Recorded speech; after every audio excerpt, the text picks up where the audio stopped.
You're listening to Inside Real Estate, your source for all things mortgage and real estate related. The show that brings you all the hottest topics and insights directly from those who know it most. Now sit back and enjoy the show. Today we have a truncated episode. It's me and Brad. Paul Paslakis, Brad Weisgerber, Salvatore Kuzmano is having some technical difficulties. Our guest today, unfortunately, we had some scheduling conflicts, so it's just going to be us. Good news is we've got some questions from our audience, and we're going to be answering about mortgages. I think we're going to spend some time on that and a few good questions. We'll make it a quick show. We'll get in and out. We'll try to be as informative as possible today, and try to kind of stay on topic as far as, some basic mortgage stuff that we get asked that we really don't touch on a lot of times. A lot of times we talk about, real estate and real estate agents and what they're doing, but, we kind of stay away from the mortgage stuff. You good with that, Brad? I'm good with it. Yeah. Yeah. Why you got to do that? That's what he sounded like. Go ahead. Sal might not just be the same since we went to Vegas. I think that's what happened. We went to Vegas and kind of, it was me, Sal, Chad, our other partner. Brad, you're the only one that didn't really go, so I don't know. You're healthy. You look good. Thank you. Yeah, beefy. You look beefy. All right. Couple interesting things that are happening in the market. Obviously, the housing market is hot. Again, we broke another record for month over month house price increases by 13% now. And the housing market now, but what's odd is overall sales were down by like 6%.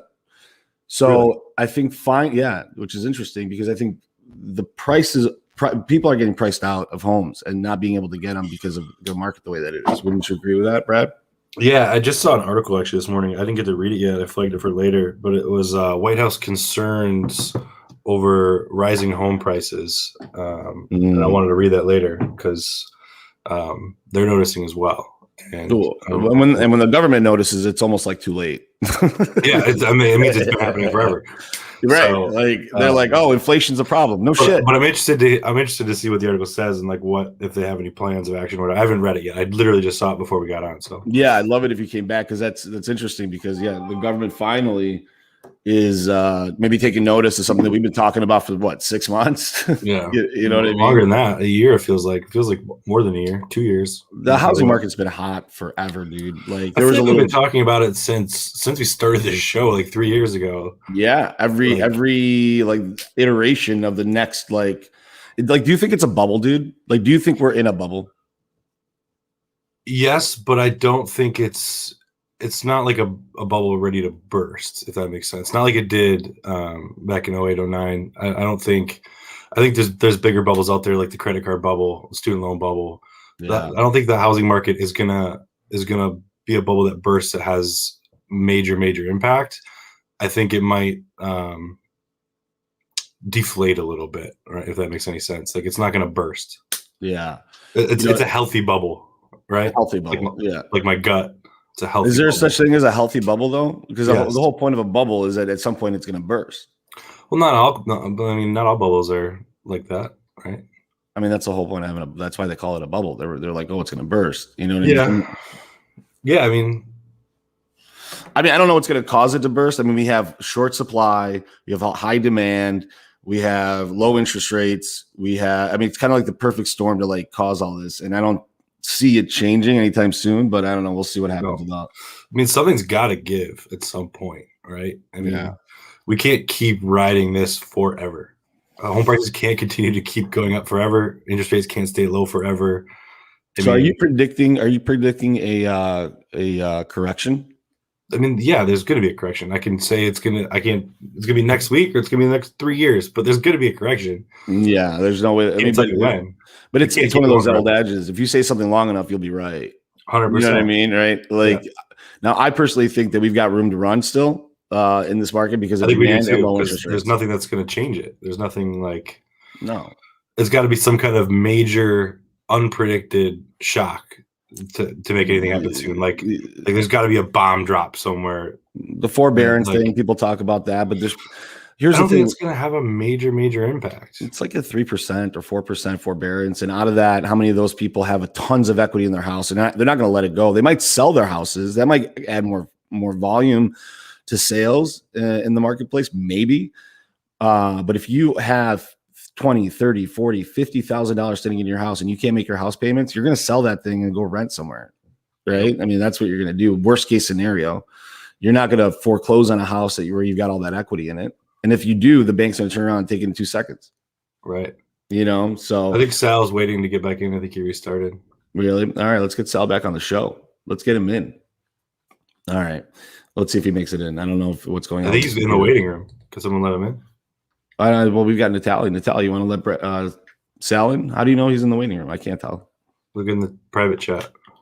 Oh, let's see here. Okay. So there he is.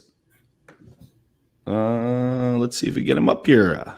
This is live, enthralling podcasting right here. And all we have is a black screen. So we're going to move on. So what I did is I compiled some questions that we've gotten through our from irepodcast.com. By the way, if you're listening, I didn't do this at the beginning, but go to irepodcast.com. You can go to Facebook/IRE podcast. Anywhere you listen to podcast apps, please like, subscribe, and share our podcast if you like it. If you don't like it, just turn us off. You don't have to do anything else. That's it. Just click the button and go to the next podcast about real estate that you don't like. And you can complain about that one, but don't complain about us because we don't know what we're doing. We've just been doing this for 3 years now.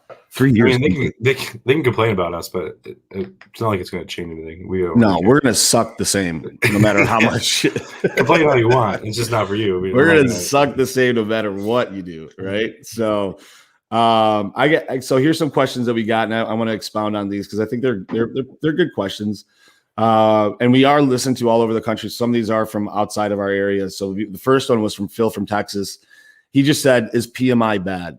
Right. So why don't we first start by defining what PMI is for the audience? Brad, can you do that? Yeah, I mean PMI, it's private mortgage insurance. It's people think insurance like, oh, what am I getting protected from? No, you're not getting protected from anything. Not for you. It's for the bank. You're paying the insurance premium to protect the lender or the bank against you defaulting on your loan. So you're paying extra to pay for an insurance policy because you didn't put enough down or whatever, but the bank doesn't trust you enough, or the lender doesn't trust you enough, essentially. So, let's quantify that.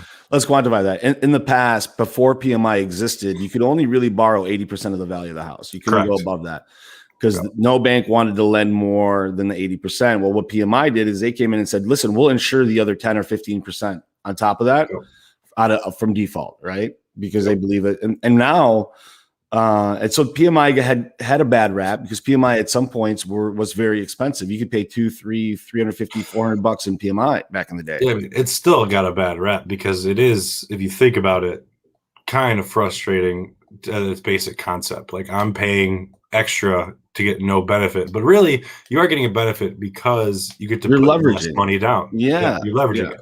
Yeah. It allows you to leverage. Yep. But the good thing is today's PMI rates are so low. Like PMI is so cheap right now. If you have a 3% interest rate, when you factor in PMI, you might be at 3 1/8, right? Or 3 1/4, right? It's not really adjusting your payment. And then it falls off at some point, just so everybody knows. PMI does fall off automatically when you get 78%, or you can refinance. There's a lot of ways to get rid of PMI.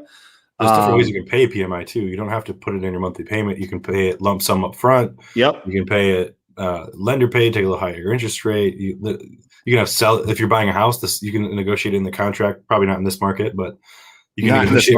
You can negotiate. The seller pays for it. Yeah, there's a bunch of different ways to do it. So to answer the question, is it bad? Yeah, I guess. But I don't think it's bad. I think it's the opposite. I think it's great. I think it's I mean, it's got a bad rap. It's not ideal, but it's not a big deal at all. It doesn't have the negative stigma is far worse than the actual PMI itself, because I would say it's more normal now to have PMI than not, because people are leveraging the cheap interest rates, putting less money down and keeping the money in their bank, or being able to have that money to spend it on other stuff and just pay a little bit of PMI. It doesn't matter. Yeah. For example, $40,000 down on the house. You're putting $5,000, $6,000, $7,000 on the house and paying a little extra PMI. Right. Just to make it kind of like round numbers. If you're buying $100,000 house and you put down 10,000. Well, you're at 90% loan to value. You're going to have PMI, but that PMI on that loan might be 30 or 40 bucks a month. And that allows you to keep an extra $10,000 in your pocket. Right. So, whereas in the past, historically, you'd have to put 20% down. And you know, that's a big nut for a lot of people. And it allows people to get into homes and actually helps the housing market overall. So I don't think PMI is a bad thing anymore, especially with how low rates are on PMI or private mortgage insurance. The amount that people are actually paying for PMI is not that bad. Oh, we got Salvatore. Yeah, Salvatore. I think I'm good. Our IT guy got me set up. There we go. Look at you and you're crispy. Yeah, there you go. Not choppy anymore. The show's not the same without Sal. Let's be honest. We were really floundering. No, we were floundering. So yeah, Sal, we were talking about PMI. We were taking questions from our audience that we had come through our website. One of the questions was from Phil from Texas. Is PMI bad? And we explained what PMI was. Why don't you give us your opinion? I mean, in your opinion, is PMI a bad thing? Like Phil from Texas, if he's going and putting 5 or 10% down and he has PMI, should he worry about that? Like, is he putting himself in a bad position? Say that again. Is PMI a bad thing? Is what Phil is asking. Is PMI a bad thing? I wouldn't say it's necessarily a bad thing. I mean, it's an opportunity cost to save a lot of money. Perfect. Right? Yeah. Yeah, like, that's exactly. Yeah. You're buying let's say a $300,000 home, right? I mean, you're putting 10% down. Let's say you put 10% down and the PMI is $48 a month. Right. It's like, okay, at $48 a month, you're keeping 30 grand in your pocket. Okay, your payment's a little higher to another 150. So for $200 a month, you're saving 30 grand. Right. In your pocket, potentially being able to do other things with that 30 grand. Right.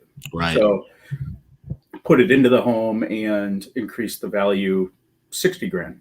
Right. You know, there's a whole bunch of opportunity costs that if you look at it just square, black and white, you put the money down, right, to avoid the PMI. But life isn't black and white. So I think you got to look at it from that perspective to see what other uses do you have for that money.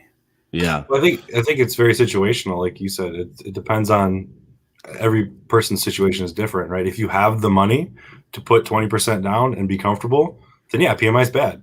You don't really need to have it, right? But if you don't have that kind of money or you want to have the extra money because it's a little tight, then PMI is a good thing because you can leverage it. Yeah, no, that's exactly what it is. And I don't think people should shy away from PMI. They think they should embrace it. And, a lot of people are old school and like, I'm not going to have PMI. No way am I going to do PMI. Right. And when you break it down like Sal just did, if you break it down like Sal just did, it's like, well, bud, then give me the money or put less money down and leverage the low interest rates. Because with the PMI, your interest rate is still very low. So, you echoed what we were saying about that, Sal, just very, very bluntly and probably a lot more concise than we did. So, so let's go to the next question. The next question actually is on kind of the same vein. It's Jody from Farmington. Jody with an I, by the way, which I always think is interesting. How much do I have to put down on a new house, Sal?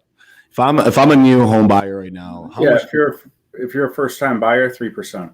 3%. If you don't qualify for a conventional loan, 3.5 with FHA. And if you're a veteran, 0. Or if you find a rural development loan, 0. I mean, there's a lot of questions that we ask that could potentially unlock one of those programs for you. But really, I would say realistically, you need 3%. But I think right now people fail to realize the closing costs. And that's one of the big things. I feel like that's always. People don't ever think about the closing costs. I don't think it's just right now. Right. Well, but right now it's almost impossible to get a seller to pay for them. Unless you already get under contract, which is a huge risk if you don't have your let's say, okay, $200,000 house, right? 3%, $6,000. Typically in a transaction, right? Let's just say you have another $3,000 of actual closing costs, fixed costs, right? Title work, appraisal, lender fees, recording fees, right? Probably about $3,000, $3,500. Then you have a year of taxes and a year of insurance between, at least in Southeast Michigan, right? Yep. Where you have to come up with, for example, right now, taxes are the large tax installment in most counties or cities is due in like a month. So you're basically bringing a full year of that up front just in your escrow. Then you have to pay back the seller for the taxes they've already paid, right? Correct. So it always works out to about a year of taxes and a year of insurance. Let's say $1,200. So let's just say the taxes are $3,600, $1,200 for insurance, right?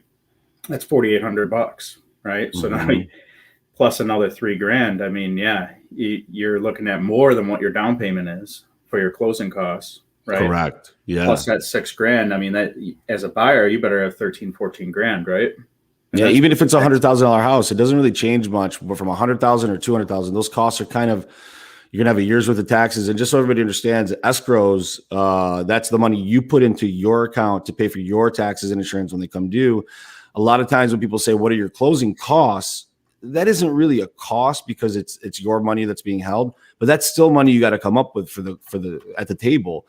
And don't get it mistaken. If you don't have that money, you can't get into the house.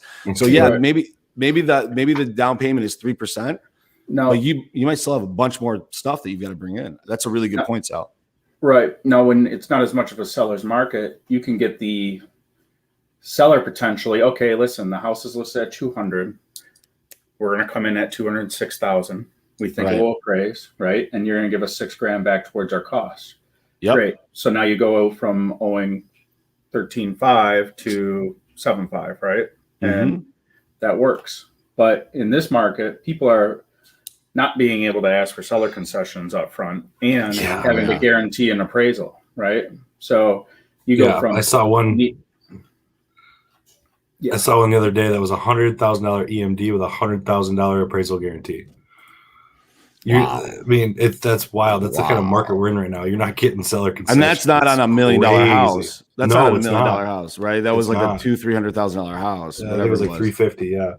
You know, so we're talking, you're guaranteeing 100 G's over appraised value. And lo and behold, I believe that the appraisal came in at about 100 G's light, right? I think it did. Yeah. Yeah. So they're going to have to come up with 100 G's, which is crazy. But yeah, your down payment is just part of the story, Jody from Farmington. I mean, if you're listening, it is, yes, you have to have 3% down. Now, Sal, is it getting harder to get approved at 3% down? I've noticed that from a Fannie Mae or Freddie Mac type scenario. It depends. You know, there's a lot of different factors they're looking at. I don't think that it's gone into full effect as far as the changes go, but, you know, I would say in general, since the beginning of last year, it's been harder and harder. Like typically, you know, we used to be able to get like 680, 3% down approved all the time, right? But now it's like you typically, I would say if you have below a 720, between 700 and 700, there's probably a 50-50 chance it gets approved above a 45 DTI. Yeah, it's gotten, yeah. As where before it was like 80, 90. Now it's, you know, it's tightening up, and I don't blame them. I mean, it's kind of nuts. I think that, you know, they really need to take reserves into account. Yeah. You know, I mean, I would say like if you have strong reserves, you're a pretty strong borrower. Yeah. You know, you can take a bleed. And I think they should look at reserves in total, not just necessarily the house payment, right? Like, okay, you have reserves for this and your cars or whatever. I mean, like, that's the biggest thing. I mean, if you go out of a job for 2 months and you put everything that you have down on a home, you know, like, you're done. Yeah. What's interesting is when we qualify people on income, their income debt ratio compared to how much they make pre-tax versus how much they put out. And what we add when we put out, we don't add like that's probably why the VA loan makes the most sense. They do take housing expenses into account. Like residual income, meaning, you know, above and beyond, they take taxes out of it, right? They take utilities, childcare expenses that they calculate, which are way low. You know, it's like they're for like a family of 50. eight, it's like $1,200. I know. You know, it's like, I know, dude. But yeah, I mean, to me, it far above and beyond makes the most sense out of any of the programs. But, you know, I mean, here's the cards we're dealt, right? And we're just figure out, you know, I mean, often too, which is kind of jades the whole thing, is like, hey, we're qualifying off of one person's income, and there's another person in the house, you know, spouse or girlfriend or whatever, who's making the same, if not more money. They just have shit credit or don't want to go on the loan for some reason. Correct. And obviously that mortgage payment's going to get paid. Yeah. But it is weird that you can go up to sometimes 55% of your income pre-tax. So let's say you bring in $5,000 a month, $2,500 of that can go to your housing expenses. I mean, that's pre-tax, right? So you're really at $5,000. You're probably taking home $4,000, right? And after the housing payment of $2,500, you have $1,500 left, basically, right? And that out of that $1,500, you've got to make sure that if the hot water breaks, or if the lawn needs to be cut, or you need a lawnmower, or there's other expenses to buying a house, cable bills that don't get counted. That kind of stuff, not cable bills. I mean, whatever it is, right? Wi-Fi bills, whatever the hell it is. But it is interesting. Wi-Fi bills. I don't know. Hey, I don't pay my Wi-Fi bill. Who says that? I pay $100 a month for Wi-Fi, and I couldn't even get on this fucking podcast. Right? Just Wi-Fi. Just Wi-Fi, right?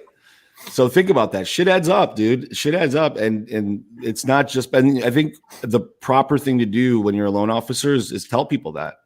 Like, hey, man, you're going to have like $1,500 left over when everything's all said and done. Are you comfortable with that? Because you qualify on paper, but it also has to be a comfort thing too, dude. Right? Well, that $1,500, that's assuming they have no credit cards, the no car payment, right? Correct. That's just the housing expense we're taking out of that. Yeah. Then you look at the rest of that, it could get pretty crazy. Yeah, it is. It has gotten tighter though, which is good. Yeah. I think it's a good thing. I think for the way the market is right now, I think it's a good thing, to be honest with you. All right, let's go to the next question. Ben from Clausen. What credit score do I need to buy a house? So, it can get, that's a dicey question because realistically FHA and VA allow pretty low credit scores. They're not really approving them like they were before, but on paper they can be pretty low. 580. Yeah. 580 is really the number, but I'd recommend a 620 plus. 620 plus. Really, our average credit score is like above 700, and most credit scores and mortgages have gone up quite a bit. It's above 680 for the average. But right? There's lenders who have, probably an average of 600. I mean, it just depends on what that lender in particular specializes in. I mean, it's not that we don't want to help people who have lower credit scores. It's just the way we're set up. We're not necessarily well versed in dealing with the lowest of low credit scores and all the hurdles that come with that. There's two things. There's automated underwriting, which essentially you run it through a system, and algorithm gives you a thumbs up, and as long as you meet those requirements on there, right, and there's nothing that the underwriter flags, you're good to go, right? Yeah. DU approves it, Fannie or Freddie approves it, LP approves it, we're good. And then you have manual underwriting, which is kind of neat because it's more or less like allowing those who don't qualify from that automated underwriting standpoint. It gives a guideline of what you need to get approved, right? Yeah. Like, okay, you need 6 months reserves. You need to have a DTI under 43, so you need to pay this account off or whatever it is, right? So there's options for those, but like typically there's longer turn times, higher rates. They're not as favorable of terms. They're not. Yeah. And realistically, it's kind of unfortunate because it's like almost like kicking someone when they're down, right? Like had some hiccups. But quite got credit. It's just risk. No, I agree. It makes sense. But it is also kind of fucked up if you think about it the other way around. Right? I get it, right? Yeah. It's like not really giving them a leg up, but at the same time, like you gotta earn it. Potentially, these people like haven't really displayed a very good track record for 100%, lending them $200,000, right? So it's kind of like, hey, if you can do all of this, we'll lend you the money. And to be honest, you're pretty lucky to be able to buy a house. That's kind of like the way I look at it in the back of my head. Like you gave up a house 2.5, or an example of a manual underwrite potentially, right? A year and a half ago or whatever, it went into bankruptcy, less than 12 months ago, and we're able to do this. It's kind of nuts. So I don't know. I don't know all the nuances about that, but I think a good loan officer or realtor has an avenue for everyone, right? Like when I get a deal that we don't necessarily specialize in, I don't try to make it work. I try to send it to someone who I know can make it work. Yeah, because those deals are so nuanced that I agree with you wholeheartedly. Like it's like being a specialist in your field, right? And it doesn't even have to be the dirt, or not the dirt, but the lower credit scores or the harder loans. Like I send jumbos elsewhere, right? Yeah, I send up until recent, but I send renovation loans somewhere. I send Mishta loans elsewhere. It's not people that I don't want to do specialize in them. those. I just know what I'm good at. Yeah, and I think that's what, as a consumer, Ben from Clausen, you should look at. Okay, where is my credit score? Is it in the lower spectrum from 580 to, let's say, 640? If you're in that range and you've got some bruising, then you want to go to somewhere that's like super specialized, that understands how to deal with those, that really do those at a high level. And they're probably with the best lender and can get you the best rates. Yeah, I agree with that completely. So, how do you find that person?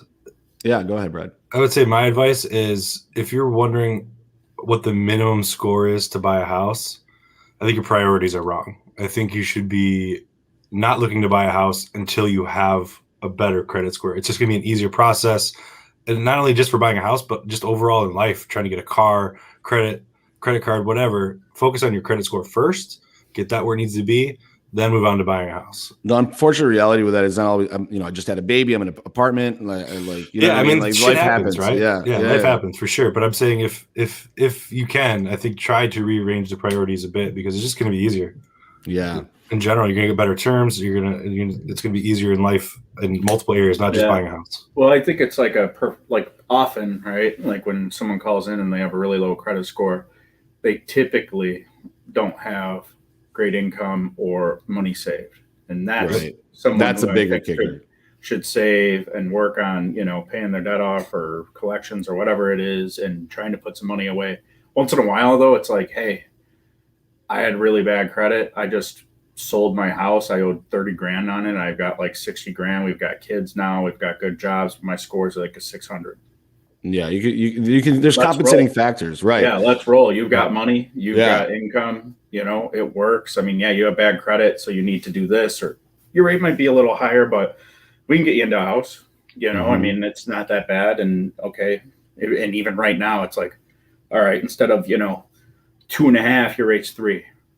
Yeah. Okay. Yeah. Like it's like really not the end of if the you world. have, dude, to your point, if you have compensating factors, just so everybody knows, it's like the things that matter are credit score, how much money you have in the bank, how much money you're going to put down, and your debt to income ratios. So let's say, you've got 600 scores, but you've got really low debt to income, you've got cash in the bank, like you can make it work. But when you start missing on 2 out of the 4 boxes, it gets really hard. It gets really hard to get you through on that one. Yeah. I mean, that's a question I get all the time. It's like, well, what's the minimum score need to be? And I'm like, well, I don't know. Yeah. If you get to 640, I don't know if it will get approved. It might not through Fannie Mae or Freddie Mac, because they're really tight on that right now. Yeah. It's an algorithm. Unfortunately, we don't know until we actually run it through. It's like applying for a credit card. Sometimes you don't know if you're going to get that card until you apply for it, and you get that little spinny thing, and it says, we sent you something in the mail, and you get something in the mail that says you were denied. You know what I mean? You know what I mean? I don't know what you mean. I don't know what that has happened to me. I went for a credit card back in the day, and I was like, what? They're like, we'll send you something in the mail. And I'm like, it's like, it like spins, and it's like, please check your email. Yeah, you got denied at that point. You're like, what? So, all right. Susan from the Bay Area says, how much should I save by refinancing for it to make sense for me? That's a loaded question. I think that is a super loaded question. Yeah, it's loaded because it's different for everybody, but I think it depends on the cost. If you have a zero cost refinance, in my opinion, Sal, and you can correct me if I'm wrong, you save $50 a month and it costs you nothing and you're not going backwards in your mortgage too far. I think that's a good deal. Now, that's a no-brainer deal. I think. Well, and when do you want to move? Exactly. That's another good question. If you're not rolling, if it's truly no cost, that would mean that you have a lender credit to pay for all your actual costs. You're not rolling anything into the loan. I think that's the most deceptive thing you see out there right now. No cost, zero out of pocket.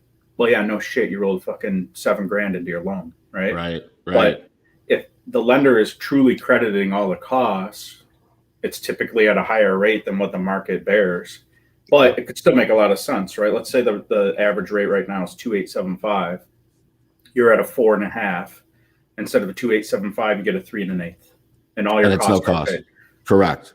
Well, great. That doesn't, if you moved and you picked up where you left off, let's say you're at a 28 year.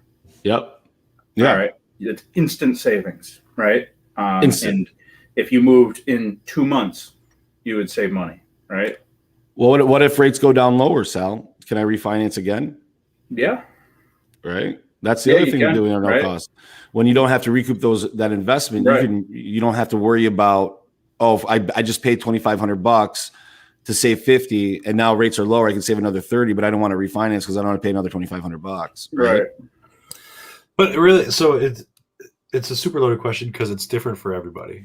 Everybody's goals are different, right? So if your big concern is the monthly payment, then if it makes sense to save $50 a month or $75 a month and pay $3,000, because when you say pay $3,000, you're not really paying it. It's all kind of bullshit monopoly money, right?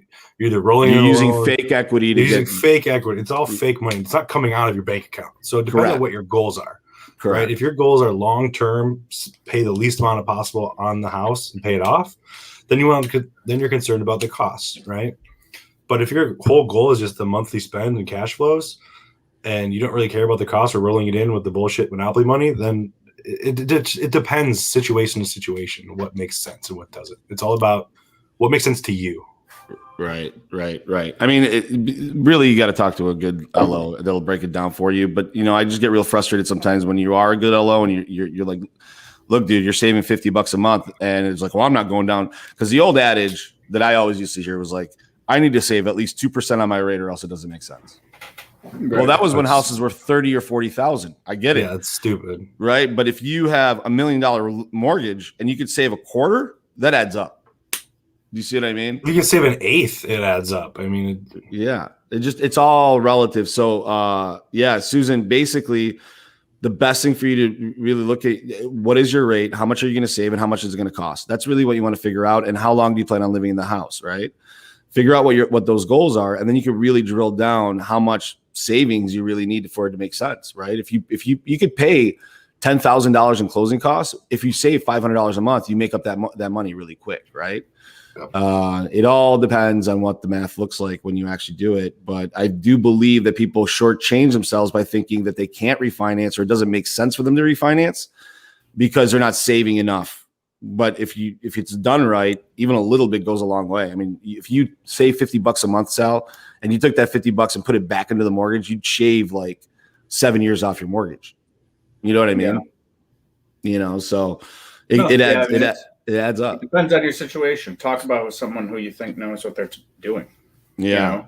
It either makes sense or it doesn't. Like, people call me and it's like, yeah, dude, you're at a 4.5%. and I can refi you down to whatever, I could give you a higher rate. Well, I don't know. It's like, get off the fence, right? You're in a bad spot now. So either move or get off the fence. You know what? I'm gonna wait. I think they're gonna go lower, Sal. Okay. I'll call you if they do. Maybe they will, right? I mean, I don't want to tell them that they're not, and then they go down. I just know here's what it looks like today, right? Like, and here's where you're at. You can take the sure bet, or you can wait. I mean, people get smoked all the time waiting, and people get lucky all the time waiting. It's just all, it is what it is, right? It's kind of like, I'm going to wait to buy Bitcoin. Okay. Mm-hmm. Right? Or I'm going to wait to sell it. Same thing. It's a moving target. I mean, it is what it is. It's like, you can't time the market unless you make the market. And unfortunately, if you have a mortgage that you're thinking about refining, or you're buying a $180K home and you think you're going to time it because you got your Coinbase that you made a little bit of money in. Fuck off. Like, dude, okay, dude. Well, when you make the market, you can call me, right? Yeah. Like, that's in the back of my head what I'm thinking. In the meantime, I'm like, I don't know what it's gonna do. I don't have the crystal ball. But but in the back of your head, you're like, just fucking do it. I mean, it makes sense, dude. Well, you're in at a 4.5 for 2 years. Rates have been all-time low for the past year, and you're thinking about it now. You're thinking about it, and you've already lost money. You beat my eyes in over the 4.5 versus the 4.375 or whatever. Like, come on, dude. Like, make a decision. Yeah. It's like trying to buy gas and trying to look for the lowest gas over a 3-week period. You drive around and run out of fucking gas. You know? Like, all right, dude. It's like the guy, like, whatever. I mean, I don't want to get on it. Sal just went like dark. Sal just went dark. Yeah. It's all right. Sorry, Susan from the Bay Area. Listen, but people are very, like, something very near and dear to most people's hearts is their money. Yeah. And that makes a lot of sense. A lot of people work hard for their money and whatnot. But, like, for sure, from my perspective, sometimes, like, you know, even the other day, I was just going through all these options. I'm like, dude, like, you make a ton of money. Right. Like, what the 3 options we're talking about are about $1,000 difference over 10 years. Like, yeah. I know you're trying to time it, but just choose one. Yeah. They're all good options. They're all very, very close in the sliver of fucking golden time that we have in this market. Correct. So pick a good one, right? And they're all good. Literally, you could choose a 3.5 and pay for all your closing costs, and it'd be a good deal. Right. Yeah. You probably won't recoup that. Like, or you probably, you know what I mean? Refi again in 6 months and take the free fucking 10 grand or whatever. But that's what people should do. I agree with that. I think people should take the no cost. If there's a no cost option on the table, they should take it. On a purchase. Yeah. You want a fucking $8,000 lender credit? Let's roll. Yeah. You know, your rate's 3.375. Yeah. And you can use that to go towards closing costs. 3%. Yeah. We'll refi it. Yeah. You can always refinance. Right. Yeah. I mean, I think about refining my house every 6 months and taking the highest rate. You think about refining every 3 months. You do it every 6 months. But I'm saying chuck it down on the balance every 6 months. Yeah. Pay my house off. By refinancing every 3 months. Yeah. Well, yeah. Not necessarily. No, not necessarily. No. But yeah, that's like pure fraud. I think that's why so many of our clients love Sal, is because he just smashes them in the face. Yeah. Well, he doesn't make the decision for them. Right. But he lays out all the options in such a blunt and just easy to understand way, and then says, "Fucking pick one." Yeah. Right? Yeah. It all makes sense. Just pick one. Yeah. Well, I think when you kind of break it down, and like people feel, and understandably so, but people feel regret if they make the right decision or they make the other decision. Either way, buyer's remorse, dude. Yeah. I get it when I go to a restaurant every time, right? I'm like, fuck, man, I should have got the corned beef hash, you know? But like in reality, at the end of the meal, my stomach's full, and it was usually pretty good anyways, right? Yeah, so it's like, dude, like, okay, right now things are really good one way or the other, whether you get this or you choose that, or you get the lender credit, you pay the points, like, what are we talking about, dude? The worst is this. Unless it's an investment property, like it's FOMO though, bro, because they hear their friend got this rate, or their buddy did this, or whatever, and they get FOMO. They're like, "Whoa!" They don't necessarily understand. They might have paid 1,000 points for that. You know what I mean? They might have been a bad deal, but it looks good on paper because it just looks like a low rate, but they paid extra for it, right? Yeah. You know what I mean? Anything, you know, you buy a car and then the next day you see it cheaper elsewhere with lower miles. You're like, yeah. But all right, we got a last question. Yeah, I want to get us out of here because we're short on time. So, Jim from Portland, how do I find a good real estate agent? And I think this comes up every once in a while. It's like we always talk about Aunt Tilly. You don't want especially in a market like this, you don't want Aunt Tilly doing the transaction for you. But realistically, other than getting like a referral, there's really not a great way to find a great agent. That's such a hard question. No, I think there really is. I think it's really easy. Okay, like, let's go for it. If you know someone who bought a home recently, ask. Right? Like someone. Well, that's not really helping them find a good agent. That's just helping them weed out the shit ones. Well, no. Like, hey, you know, I just found like I would go to my friend who maybe just bought a home and was like, dude, it was awesome. Right? I worked with so and so. They had a loan officer for me. It all worked out great. And then you can Google them, social proof. You might find another agent on there that you talk and you interview to, and maybe you connect with better. But I think that's probably what most people do in most situations. Hey, man, I want to buy. People ask me all the time, I want to buy a Rolex. Right. Yeah. I got my guy. My boy. Call my boy. Yep. Well, I found it online. Okay. take your chance. I don't give a fuck. But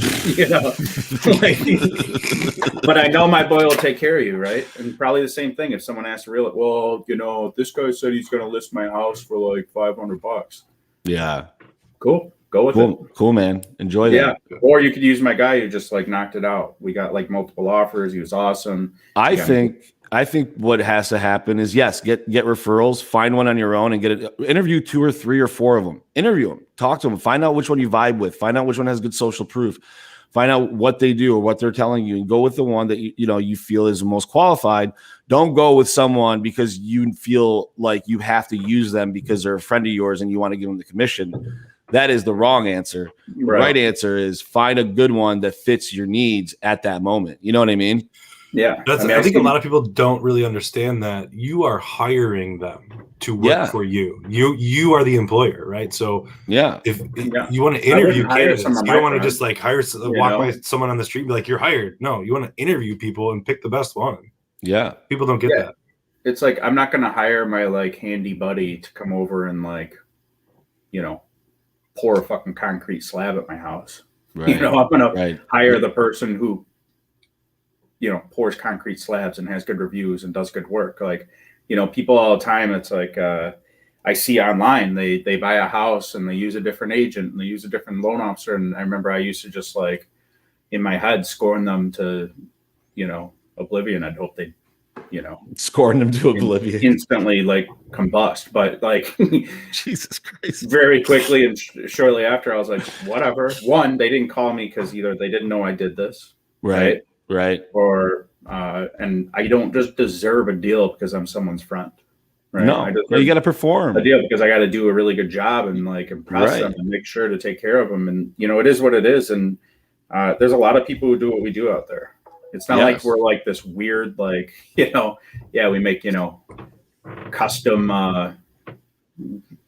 whatever. It doesn't matter. Yeah. Like custom Michael Jackson gloves. Right. Like there's a lot, we're a dime a dozen, bro. We're a fucking dime a dozen, but like finding a good one is the trick. And interview them. I think that's the best way to do it. And do not use Antilli just all the time. I get deals from people who are like, dude, I was using my friend. He works at Quicken and I feel bad, but like he has like no say and honestly doesn't know what the fuck he's doing there. Yeah. I know. And God bless your friend. I hope he finds his way in this business. But like right now, like you gotta buy a house and I don't give a fuck about him. No, it's competitive. We got to make that happen. So well, I would do 3 questions. We just answered a lot of questions, so we're not going to do 3 questions today. We'll do 1 each. 1 each. All right, let's do it. Like round robin. All right, Brad, you ask me one, I'll ask Paul one. Paul, you. Oh, okay. Shit. All right, who wants to go first? Brad, go first. Okay. Sal. Man. I'll go with Brad. Okay, you go first. Brad, if you had to wear a Speedo or get your nipples pierced, which one would you rather do? Wear like Speedo all the time, like every day. Just constantly wear Speedo everywhere. Everywhere you go, you gotta wear like in the winter. like a trench coat and a Speedo in the winter with tracks. It's my question, fucker. I mean, I'd get my nipples pierced. If it was like wear a Speedo to the pool for like a day, then I'd wear a Speedo. But like every day wearing a Speedo. In Michigan. Yeah, it'll be cold. All right. Yeah.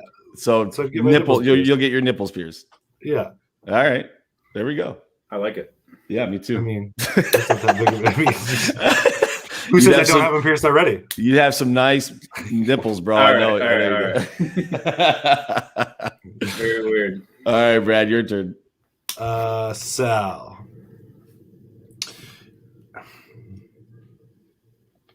Would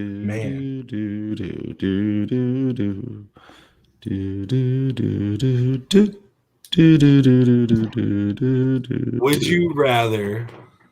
Let's turn it to would you rather, bro. No, I can't do that. I can do it. If you had, I can't do that. If you had to spend a week in the body of someone in the opposite sex, anyone, could be your fiance, could be your mom, could be some hot chick at Starbucks. Who would you want to be and what would you do? Jesus Christ. I wouldn't leave my house. Okay, so aside from the obvious answer, right? Right. I can't really say here. Yeah. I would probably be like I'm trying to think of I would be like a super female celebrity and like J-Lo? Yeah. I'd be like Jennifer Lopez and just like go to the bar and completely twist dudes out of their minds. Like not like twist them off, like twist, like I would you're gonna toy with them, like, yeah, and then like just completely leave them. Ghost them, like, hey man, you're really cute. Peace. Yeah, like give them fake numbers, like completely like ruin their days. Oh my God, I bet Jennifer Lopez, I swear to God. You'd have like a giant like thing of bodyguards, right? So you don't have to worry about anything. But I would I would completely like just toy with people. Yeah, like as dudes, like I can't like go to the bar and just like toy with girls. Like that doesn't work, right? No, we don't have that power. I would completely spin people out. That's what I would do. Awesome. I'd be Jennifer Lopez and just spin people out. That's awesome. Completely ruin people's hearts. That's really awesome. All right. It seems like that's what she does anyways, right? That is exactly what she does. She's ruined a lot of lives. like playing records and like bro. A-Rod lost it. Ben Affleck has never been the same. Affleck. They're back together, I guess. I don't know. Really? All right. Yeah, tomorrow on Talk Soup. Sick about it, but Talk Soup. Yeah. All right, Paul. I'm gonna. All right. I can't think of like something that's not like totally perverted. Yeah. No, morbid. Morbid. Yeah. That's all right. Let's go morbid. Morbid. All right. Yeah. Would you rather? Oh, I can't. It's just so sick. It's not like. It's just so sick. He's like. Okay, I guess we'll just do it. Would you rather be burned at the stake or ran over feet first by a tank? You had to think feet first. I would take the feet because, dude, one of my biggest fears in life is being burned at the stake. I feel, a tank going like you're feeling slow as shit. Yeah, but burnt. I mean, I'll take pancake feet over being burned at the stake all day. No. You're getting run over. Feet. I'm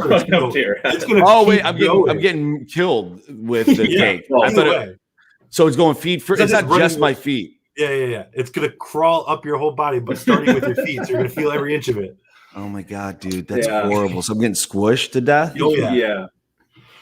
I think I go fire personally, but I don't know. Maybe fire because you pass out faster, dude. So yeah, this is a bad That's a horrible question. That's a horrible question. I'm sorry. All right. Do you like? I like Totos. Yeah, Apple Jacks or Fruit Loops. They're the same thing. Yeah, they just taste a little different. I like Apple Jacks. All right, guys. Well, that's our show. So for those of you that actually made it through the whole thing, we appreciate you listening. It's a pleasure to be able to be here with you. Please find us on irepodcast.com, Facebook /IRE Podcast. We're also on YouTube. We're on every podcast app that you can think of. We've been listened to on every single continent. So we appreciate all our listeners. Please like, subscribe, and share the podcast. And if you so will, please hit that notification bell so you don't miss any episodes. Guys, thank you so much. Brad, Sal, myself, we are gone until next week. Thank you, everyone. Bye-bye. Bye-bye. You've been listening to Inside Real Estate, the nation's top real estate podcast. Don't forget to follow us at irepodcast.com and everywhere where podcasts are available.